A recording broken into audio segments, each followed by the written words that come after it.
Hello there, everyone.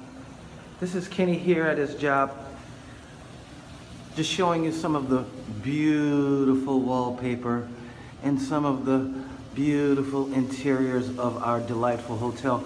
And I just wanted to quickly show you one of the main reasons summertime in New Orleans can be very difficult due to the enormous amount of rainfall that we do get. So as you can see, we're exiting this quiet corridor of rooms until we are entering now into the street side.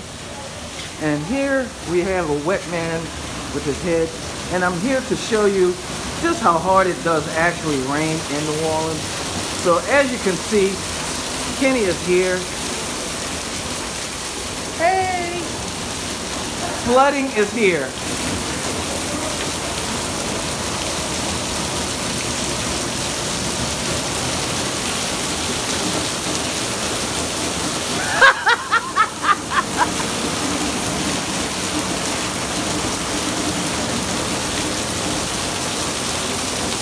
Yeah, buddy.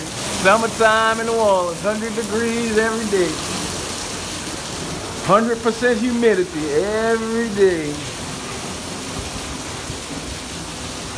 I'll take y'all on a better tour at another time. All right, y'all. What's up, Paul? All right. Back to peace and quiet. See ya.